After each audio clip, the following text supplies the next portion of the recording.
in the memory of humankind. Elizabeth I often appears as the symbol of a golden age, the Virgin Queen in white powder and a ruffled collar, who led England to defeat the Spanish Armada and opened a radiant Renaissance era. But behind the splendid portraits and the everlasting praises lies another truth. A truth that official history only dares to whisper, while those who witnessed it recorded in a language full of metaphor. Tonight, we will not only speak of a great queen, we will open the dark doors of the Tudor palace, where the smell of lead, mercury, and rotting flesh mingled in the air, where power and self-destruction walked side by side every day. What you are about to hear will shatter the image of a golden age, exposing a horrifying truth. Elizabeth I was not only ruling an empire, she was slowly poisoning herself, turning her own body into a living symbol of decay under the guise of splendor. Fact 1. The face of Elizabeth I, the death mask. In the world of the Tudor court, where every eye followed the Queen's slightest gesture, Elizabeth I understood early on that her face was not merely a part of her body, but a political weapon. It was the mirror of power, the wall shielding her fragility, the symbol all of Europe gazed upon. And so, each morning, when the palace was still veiled in mist, a deadly ritual began. On the oak dressing table, beside a dimly burning candle, small jars of earthenware and glass were arranged. Inside them, the maids had mixed a substance called Venetian ceruse, a luxurious cosmetic, but also a slow poison. Its ingredients seemed harmless. At first, finely ground white lead blended with wine vinegar, but that very lead, over time, would erode flesh, destroy the nervous system, and kill anyone too, entranced by the illusion of whiteness it promised. Elizabeth could not live without it. The maids used soft brushes to paint layer upon heavy layer onto her face. They needed hours to cover the scars left by smallpox, the blotches of red, and the deepening wrinkles. Each crack in the skin was filled with lead. As a mason patches a broken wall, when the powder dried, it formed a surface pale and rigid, smooth and flawless, yet expressionless, cold, like porcelain. The horror lay in the fact that Elizabeth knew it all. Her physicians had warned her, "Your Majesty, this lead is the cause of the sores upon your face. It makes your hands tremble. It weakens your body." They showed proof house painters poisoned by lead, with grey skin, metallic breath, and trembling hands they could not control. She looked, she listened, and then she ignored. For Elizabeth, what she feared more than death itself was exposure of the real woman. Not the majestic queen, but a woman past youth. Her face scarred, her skin wrinkled, and her sores impossible to conceal. She would rather die slowly in poison than let others glimpse an Elizabeth weak and old. There were days when this obsession turned frantic. Before receiving foreign envoys, she did not paint her face once, but twice, layer upon layer of lead, until her face became a thick mask. She would sit for hours by candlelight, gazing at her reflection. The mirrors of Tudor palaces did not shine with modern clarity. They cast only a blurred, flickering image. Yet it was this blur that allowed Elizabeth to deceive herself. In the softened glow, she saw an eternal queen, ageless, flawless, and she whispered, "They will never see the truth." But behind the mask, truth still blared. Records of courtiers describe her skin erupting in sores, oozing yellow fluid, throbbing with pain. When the lead paint was washed away, her true face emerged as a battlefield's scarred patches, eroded flesh, the stench of metal heavy in the air. The powder concealed all from the world. but deepened the wounds beneath, a vicious cycle with no escape. This dependence was not merely habit, but a form of addiction. Just as a drunkard trembles without alcohol, Elizabeth could not appear before anyone without her white paint. On sick days, when she lacked the strength to paint herself, she locked her doors and forbade entry. Even her closest advisors received orders only through her ladies-in-waiting. For her, to appear with her true face was to expose a national disgrace. But addiction always demands its price. A French envoy once recorded in a secret dispatch to Paris that, during a banquet, when Elizabeth laughed loudly, a crack appeared at the corner of her mouth. With just that small movement, a fragment of her lead mask fell into her wine. The envoy wrote, "It was difficult to keep a calm face when the Queen's false skin floated in her cup." On another occasion, while eating meat, her cheek split open, the heavy paint peeling away like plaster from a wall. The guests were stunned, but Elizabeth remained composed, continuing to carve her meat as if nothing strange had occurred. For her, artifice had become a second skin, to the point where she herself forgot what was real and what was false. More terrifying still, that mask did not only kill the skin, it poisoned her nerves, her blood, her very mind. The mercury in the paint made her hands tremble so badly she struggled to hold a pen. The lead seeped into her blood, weakening her body more each day. And every time she looked in the mirror, she saw no warning signs, only a face pale, motionless, expressionless, like a corpse painted over, a death mask. Behind the radiance of an undefeated queen lay a naked truth. Elizabeth I had turned herself into a living statue, a statue that breathed, commanded, and smiled, but was dying inside, consumed by the very substance she believed would preserve her forever. That was the most dreadful paradox of Elizabeth's life. She chose poison to live in legend, but it was that very legend that devoured her, piece by piece. Fact 2. Elizabeth knew well the makeup was killing her in history. People often think of ignorance or superstition when recalling royal tragedies. Kings who drank poison, mistaking it for an elixir of immortality. Or queens who trusted charms and brought death upon themselves. But with Elizabeth I, tragedy did not come from lack of knowledge. It came from a fully conscious choice.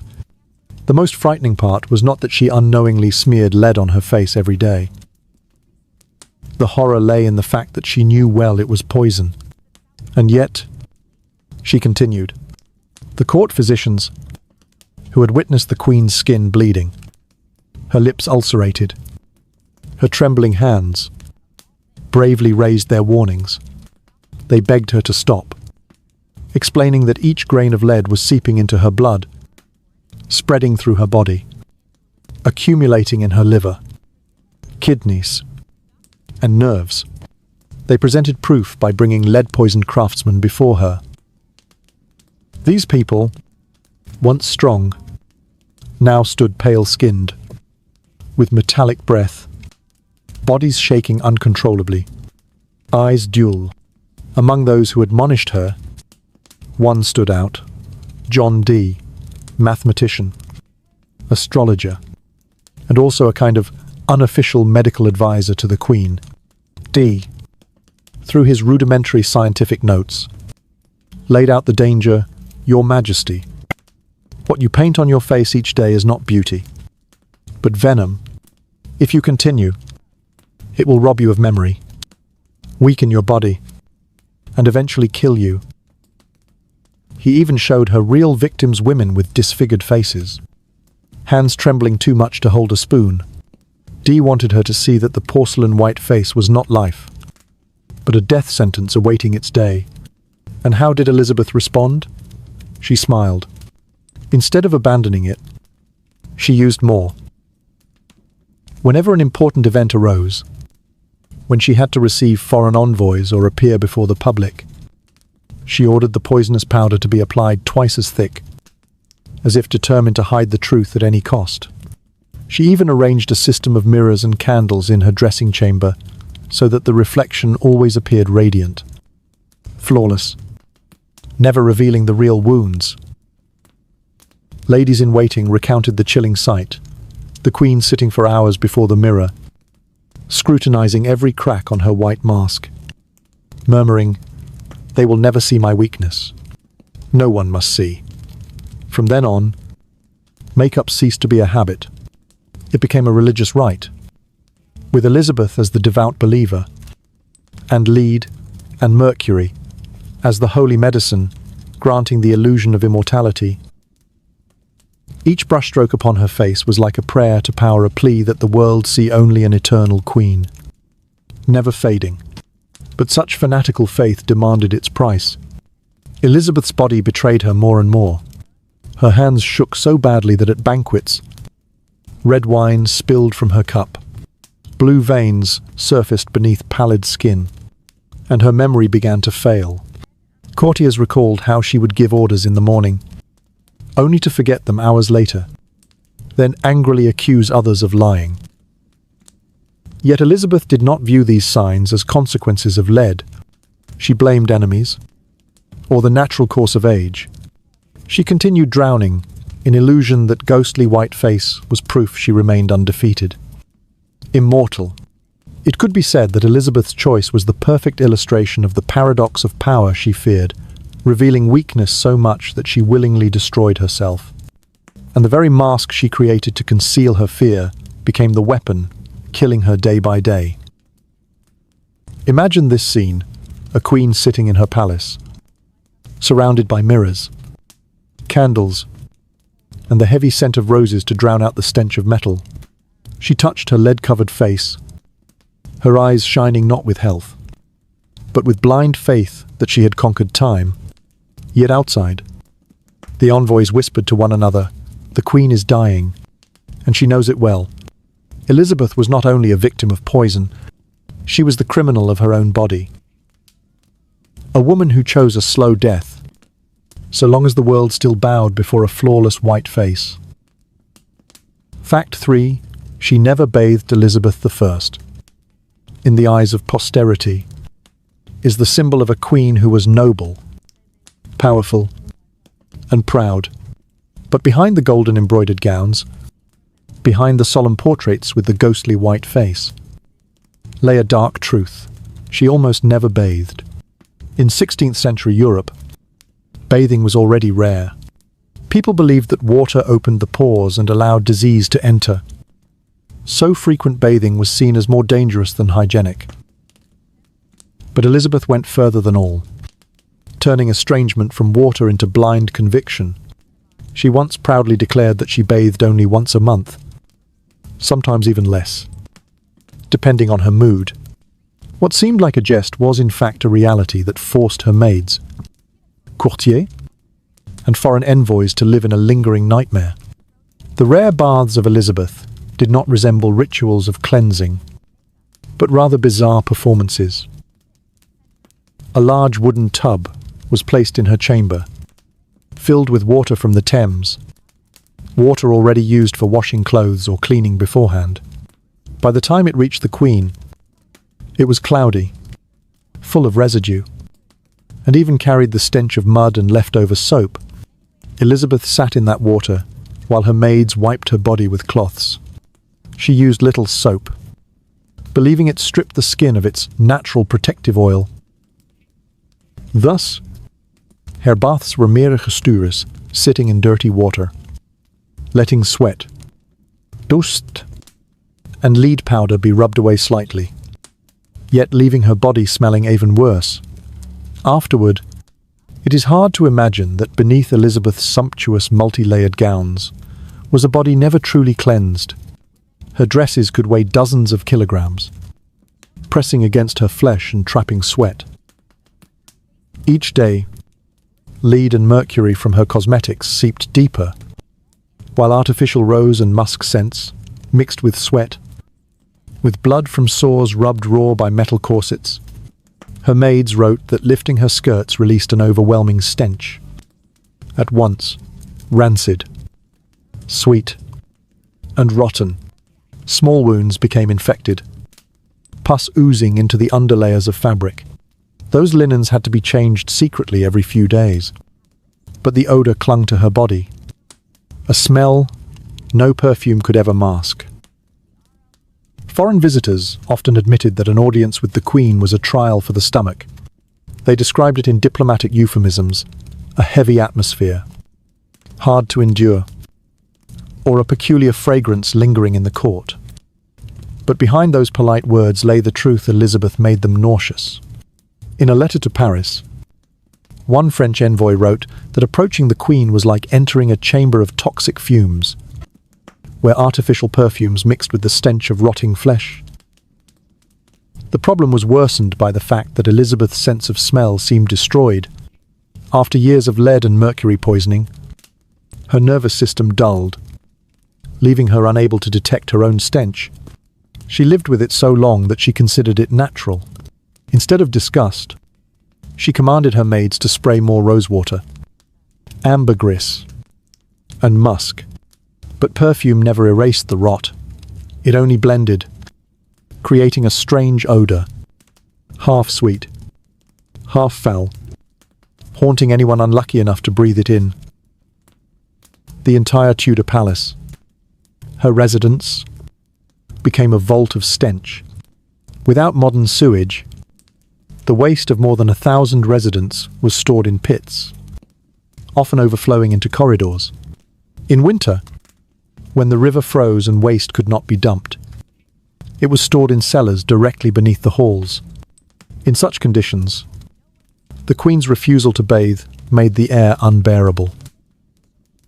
In some summers, foreign envoys preferred to negotiate outside in the blazing sun rather than sit in a closed room where the Queen's stench and metallic fumes clung to every breath. The lack of hygiene carried severe consequences. Elizabeth suffered constant skin infections, boils, and abscesses. At times, a mere scratch confined her to bed for days from blood poisoning. She always wore heavy wigs, beneath which her scalp festered with sores, fungus, and lice crawling in swarms. Maids whispered that sometimes her wigs gave off such a foul stench that even standing nearby required one to cover the nose. Yet to her people, Elizabeth remained the Virgin Queen, the image of immortal beauty. Portraits never revealed the stench. Painters depicted her radiant, a porcelain face, a dazzling lace collar, eyes shining under flaming red wigs. But the truth was different when a woman does not bathe for weeks. Her body becomes a nest of bacteria, and every layer of cosmetics is only a fragile disguise. Elizabeth's tragedy was the tragedy of absolute power. She could command an entire nation, yet could not compel herself to do the simplest thing: bathe. She feared water, feared what it might bring, and was addicted to the illusion of purity given by lead powder. But this turned her into a walking corpse, pacing through the reeking halls of the palace, dressed in golden embroidery that hid a rotting body. People often say Elizabeth's reign was England's golden age. But step into her private chamber, where the murky wooden tub once stood, where undergarments soaked in blood and pus were hastily hidden, and you might understand that the gold existed only on the political stage. In her real life, it was only the darkness of stench, decay, and a woman who sacrificed both her humanity and the most basic hygiene to maintain an illusion of immortality.